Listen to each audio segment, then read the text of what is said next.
Today's math lesson is discussing how to multiply radical expressions.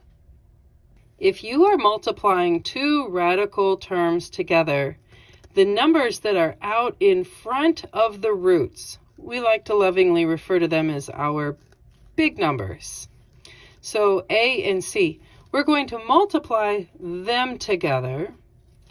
And then the numbers that are inside of the roots, B and D, those were our leftovers, we're going to multiply those numbers together also. When you do this, when you multiply the B and the D together inside of the root, you need to check. You're going to check to see if this B times D, if their product can simplify to make another bundle. Something else that you may not know is that a squared and a square root, they are opposites. So if you have a number that is in a root that is then squared, we find that the square and the square root cancel each other out, leaving just the base. Okay, so this is going to be a very fast, simple problem when we come to it. In example 1, we're going to multiply and write in our simplest form the square root of 2 times the square root of 5. We saw in the introduction that when you multiply two roots together, whatever the big numbers, the coefficients are that are out in front of the roots, you multiply those together. And then you begin with the root and multiply the numbers that are inside of the roots together. All right, so with our example here, I have no number visible out in front. We know that that is an understood 1 in front of both of these roots. Great. So what that does is 1 times 1 is just 1, and we'll take care of that in a moment. And then I have a 2 inside of the root and a 5 inside of the root. So we are going to put them both into the root and then clean this up. So 1 times 1 is just 1.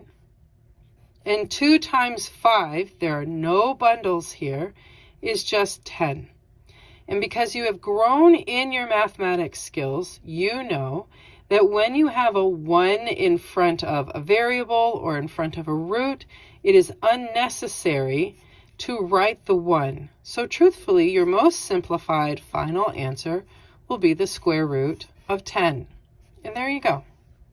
In our second example, we're going to multiply the square root of 10 times the square root of 2 and write its answer in the most simplified form. So we remember from the introduction that when you are multiplying two roots together, whatever the big numbers are out in front of the roots, our coefficients, we're going to multiply those together, and we're going to multiply the B and D together that are both inside of the root. And as we discussed in the introduction, we need to check to see if B times D is going to make any bundles. So let's start this process over here. Square root of 10 times the square root of 2. 10 is not a prime number. It is going to be able to be broken down into its prime pieces, which are 5 times 2. All right, so here is exactly what we were discussing. I now see that we have a bundle of 2's. Okay, so you need to remember from a previous lesson that when you have bundles, we write them as a representative of the bundle times the root with the leftovers inside of that root. All right, so here I have a bundle of 2's. So here's the representative of that bundle, and I have a leftover of a 5. So I have a square root of my 5. And that is how we write the most simplified version of the square root of 10 times the square root of 2. And there you go. In example 3, we're going to simplify the quantity of the square root of 2 squared. And we're going to write it in its most simplified form. We saw in the introduction that a quantity squared and a square root are opposites. They are going to cancel each other out. Okay, So what does that mean for us? Oh, it makes this really simple and friendly. What we end up with is this exponent of 2, this squared quantity, is canceling out the root, leaving just the base. And the base inside of that root is a 2. That's it. Now, you might be wondering, how did that even come to exist? Well, let's have a quick remember.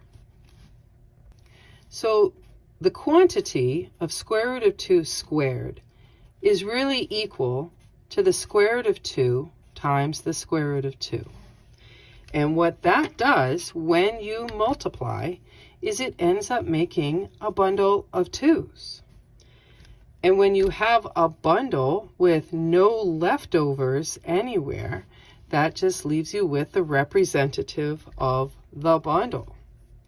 So that is why the exponent of 2 and the square root cancel each other out, leaving us with just the base, which happens to be 2. And there you go. In example 4, we're going to multiply 7 square roots of 3 times the square root of 30, and then write our answer in the most simplified form.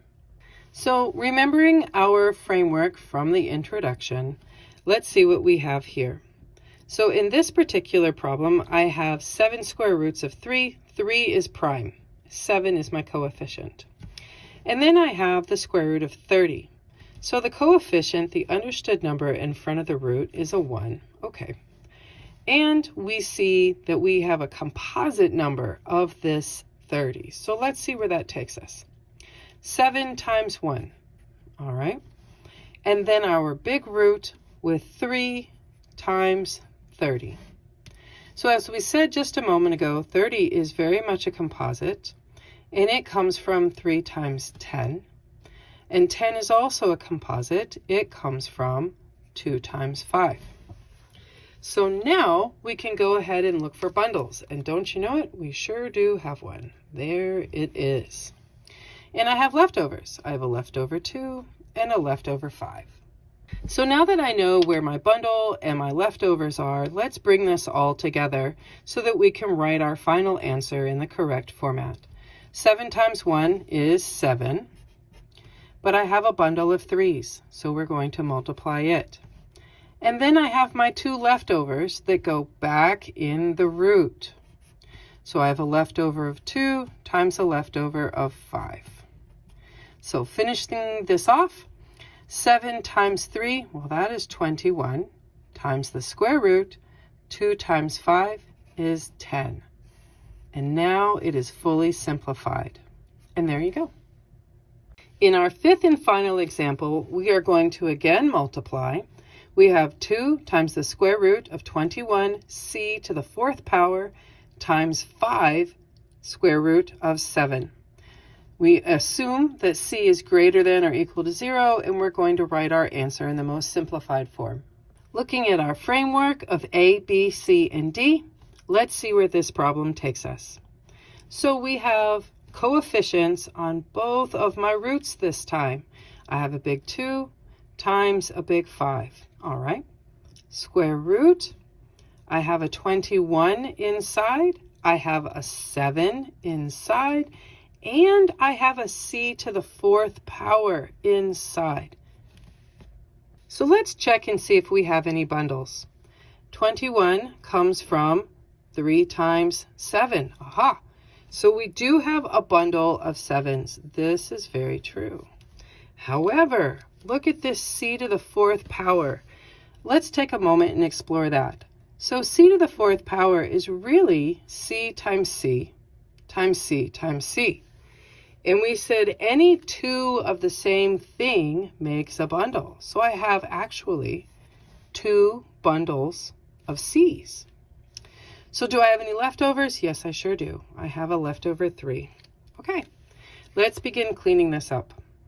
So I have 2 times 5 times a bundle of 7's and 2 bundles of c's. With just one little leftover, square root of 3. All right, let's clean this up all the way. So 2 times 5 is 10, and 10 times 7 is 70. C squared is the product of C times C. And then I have my little square root of 3 to bring it all together. And that is my final answer. There you go.